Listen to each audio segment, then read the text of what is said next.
Hey everyone, today I'm joined by Tyson Swatsky and David Pritchett from the NHL gameplay team. Today we're going to cover some commonly asked questions regarding gameplay, starting with a hot topic from NHL 25, the LT. How has that changed in NHL 26? Yeah, for the LT or vision control, we didn't want this massive global change that impacted vision control across the board. We really wanted to focus on the abuse cases that we saw, so people using it on every zone entry. Things that we wanted to do to address that was for left trigger in general, we have a speed cap on it and a speed penalty, so that if you are choosing to use it north, just up ice endlessly off the rush, that it isn't as effective as just skating normally. So that was one of the key pieces we wanted to address. The other piece was using the pivot override mechanic, so where you can use the right stick and pick which way you want to pivot. People were spamming this down the ice, and we wanted to add a consecutive penalty there so that if you do it once, you're still rewarded for good timing, but the more you use it, the more you'll get more friction applied to you and slow down. To address the hip checking feedback, we really wanted to get rid of using it as a forechecking tool. That was the main factor. So the main adjustment that we did was we're taking and factoring in the power and the outcome of the hit based off of how much the player needs to turn. When you're using it on the forecheck, skating forward, spinning 180, you'll get penalized power-wise quite a bit. That allows us to keep the power for situations where you're back skating and angling players off to deliver hip checks and keep that strong. Yeah, I agree, Ty, and I also think that the game looks a lot more like real hockey now. It was being abused so often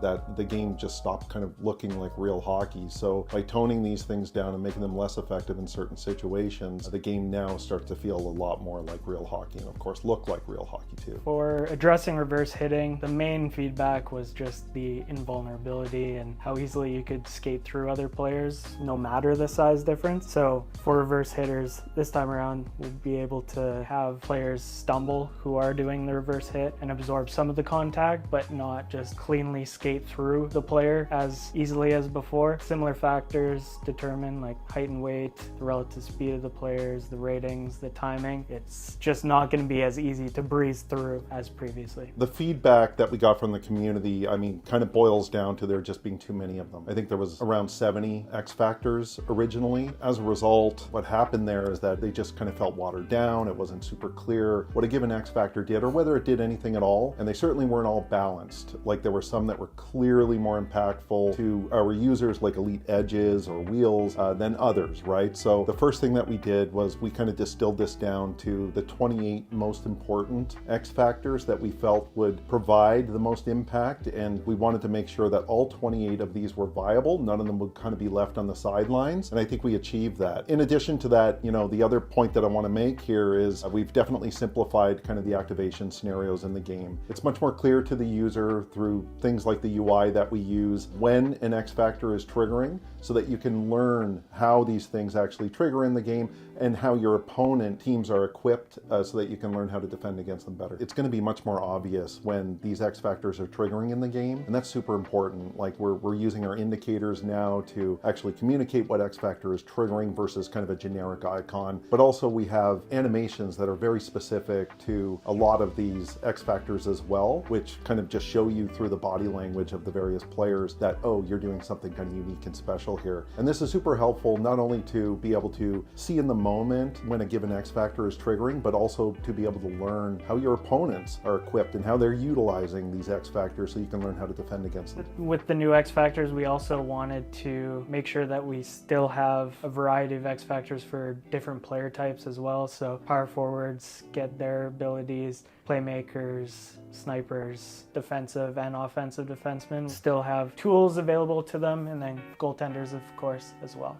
Player separation was another big piece of feedback we were hearing from the community. And one thing I want to touch on here is that we're using NHL Edge data this year for the very first time. And what the NHL Edge data is data that's collected from the players during every single NHL game using these infrared cameras and these trackers that they have on their jerseys. And we now have access to that data. We are able to look at pieces of data for every single player in the game, like shot speed, where they are on the ice, and most importantly, as kind of pertains pertains to separation, their acceleration and their skating speed as well. So when you have a player like Connor McDavid, he's now obviously different than a player like, Ryan Reeves or somebody like that. No shade intended. Ryan Reeves has a different set of skills, but you know where I'm coming from. So NHL Edge data is something that we're really excited about. It kind of affects a huge part of the game, but definitely it pertains especially to player separation. To address the concerns around goalies getting stuck and locked into saves, we allow goalies now to make saves out of saves and branching into more reactions out of those cases. We added in a new reflex style save to help in tight shots. That was one main problem with the goalie not being able to react to shots in tight, so we are able to get out in front of the puck more preemptively in cases and really jam against the post with new jam saves as well. In addition to that, we added a lot more in our 80+ animations that we added this year for goalies, more reactions and just more behaviors to pucks just on net or going in the net, reactions to getting scored on. That makes goalies much more aware of what's going on the ice and makes it much more believable. If I can just say, I remember the moment when Carson, we were all kind of sitting around his desk and he had this kind of new tech to show off about the saves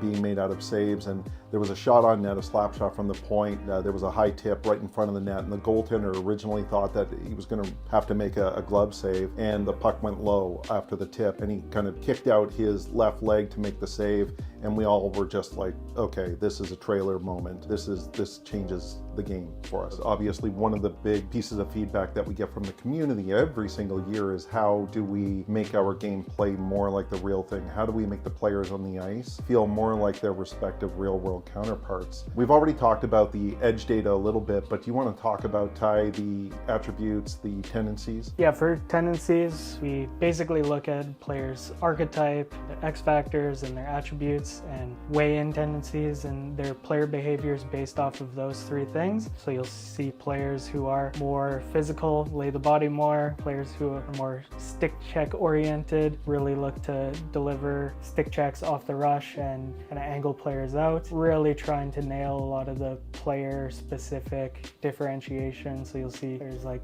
Makar kind of take the puck to the middle off of face off with their elite edges looking for shots on net. You'll see Draisaitl down low looking for the sharp angle shots, Ovechkin with one-timer in their particular top circles area, but really trying to deliver both authenticity and have the players utilize their skill sets and strengths. Thanks for that, guys. I'm excited to see how all these changes come to life in NHL 26. We're just a few days away. Any final thoughts before we wrap this thing up? And I just want to say thank you to everybody that's been providing kind of the feedback. We are absolutely listening, and we know that there's still a lot that we weren't able to answer right yet, but we are listening to everything. So really appreciate all of the feedback. Keep the conversation going, and we're going to see you September 5th.